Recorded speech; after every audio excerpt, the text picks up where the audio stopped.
Hi, ladies and gentlemen. Today I'm here with the presidential SRC candidate for MSA, Mr. Marc. It's nice to meet you.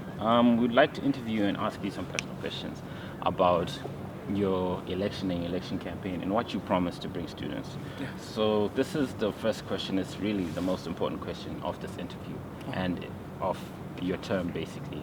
Basically, students want to know what you promised to bring students if elected this year. Okay. What do I promise to bring students? One, I can tell you that I can bring you accountability for what management promised last year. You see, a lot of people talk about I'll bring you accountability and whatnot. But then the first thing you have to look at is that I was amongst the students that pushed for management to have the forum in the first place last year. And I am willing to push for management to promise everything that they say that they're going to implement. For example, bringing new chairs, bringing new computers. They said they're bringing in the wellness center again in March, among other things that they promised. It's just a skeletal outlining of what management promised to introduce. Secondly, I promised to ensure that a new res to replace res 7, which was closed down last year, In Honey Park. Honey Park, be reintroduced. You see, the closing of that res down has led to a drastic rise in prices of accommodation in Ramsek area. Not only Ramsek area, but campus alone. On the various races alone. On campus. And I know of at least 10 people who have approached me who don't have houses, or they're actually staying in someone else's apartment, still looking for an apartment because the houses that they've gotten are way too expensive, which has been caused by the closing down of Honey Park. Another one of my pillars of my campaign is to bring life back to entertainment-wise to campus. Campus was virtually a church last year. With it was as silent as a chapel on a Wednesday morning. Campus life is not only about learning, but about engaging in sports, entertainment, and the like. And I think entertainment in various means on campus should be achieved if the SRC in itself is as determined as they should be to ensure that this happens. Also, what I intend to do is to introduce communication between the SRC and students. What do I mean by that? Traditionally, if you ask any student at Monash, when you say who is the SRC, they think of a team of people that are sitting in offices doing nothing. The SRC, Students Representative Council, works for students. They are employed by students by means of a vote. They're not employed by management. So if I'm there, I'm supposed to communicate with students and work for students.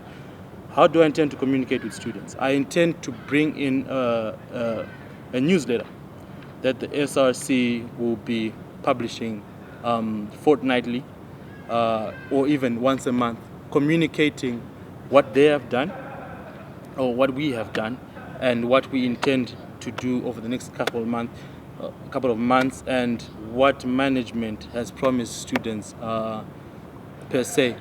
And this will in turn close the vacuum of communication that was existing between management, students, and the SRC.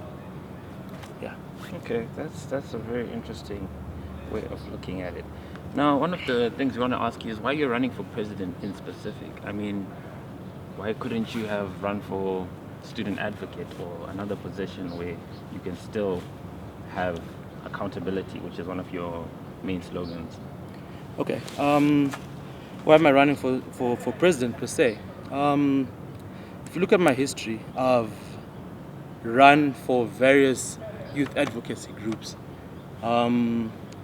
In Zimbabwe, I worked for Zimbabwe Youth Council. I worked for the Youth Empowerment Task Force and the like. At Monash itself, I worked as a student advocate for Zimbabwean society. I also am in charge of advocacy in a group that is still yet to be recognized, which is the South African Students Congress, Sasco. So then I looked, who else can further the agenda of students around campus? And in what role can I play the most, to the best of my ability, also looking in hindsight of where I've worked in various organizations before I came to Monash. And I felt that the presidential role would be the best role for me, and the best role for getting students' needs accounted for within Monash. And mind you, it also took a lot of pushing. I was actually forwarded to be able to run for presidency. I was told by people that, why don't you run for president? It's not just a single decision that I just took by myself one morning and I was like, let me run for president. There are a lot of people that I asked about it. That's good. That's good. One of the concerns that we have, though, even though you're running for president, is that there are vacancies in terms of positions and people who are being elected without anyone basically running against them. Mm-hmm. And we can only hold presidents and presidential candidates responsible for that, because the students, we feel that they should also assemble a team when they decide to run that will work with them in office. I mean, you said you will need a team, right? So how do you plan on dealing on those vacancies or those people who are basically already elected? Like, how will you plan to run this year if elected with these vacancies? You see, it's a battle, per se, because at the forum last year, students pushed for a restructuring of the whole student politics of Monash, because a lot of people who can represent students are denied for one reason or another. And it's exactly what happened right now, where you have several students, close to more than probably 10, who were denied for one reason or another, that they're not qualifying or whatnot. And we called for a broadening of the student politics here. Musasa cannot do it alone.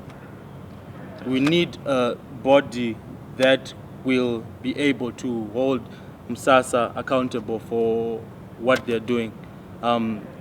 Preferably like a student parliament, elected through various clubs and societies, that will act as a check and balance to Musasa itself.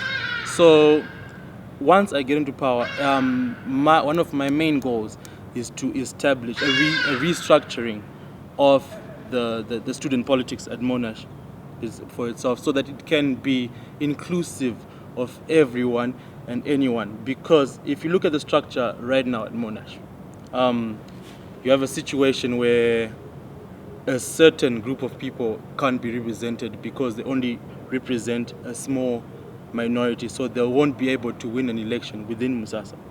And we want those people to be represented in a broader environment. I keep on referring to student parliament.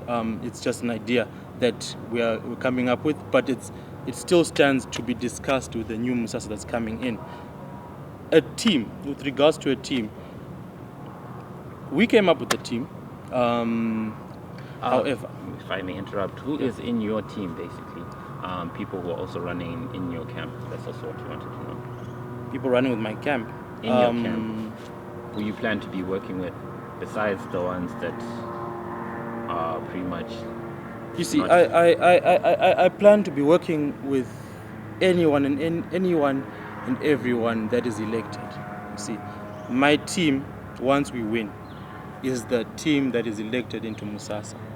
So, if you say that maybe I have a team that is helping me campaign, and also plans to continue to help you while you are in office. Yeah, I have people coming from the various societies. I have people coming from Zambian society.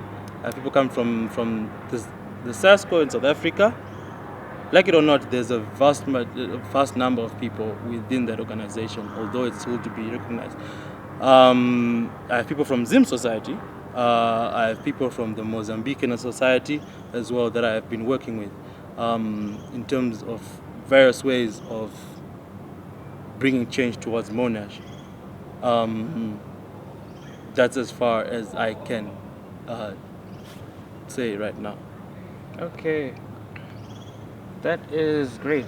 We are seeing as far as where you're going. We just wanted another question is Okay. accountability. Yes. From my understanding is your system basically is meant to also create accountability for SRC. So basically, if you are not to meet in your end of your promises, are you willing to say on camera basically that you would resign if students felt that you are not doing the job that you promised?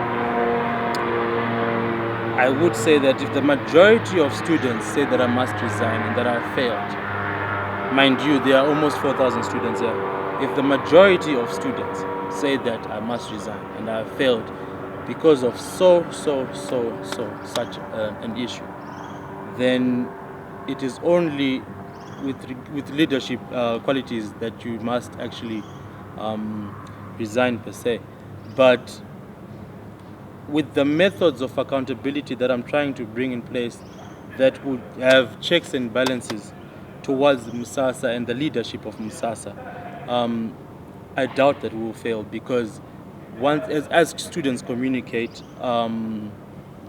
there will always be accountability and students know what's happening. It's different from the previous Musasas where students don't know what's happening and Musasa is just viewed as a organization that sits in the office playing card games and drinking coffee.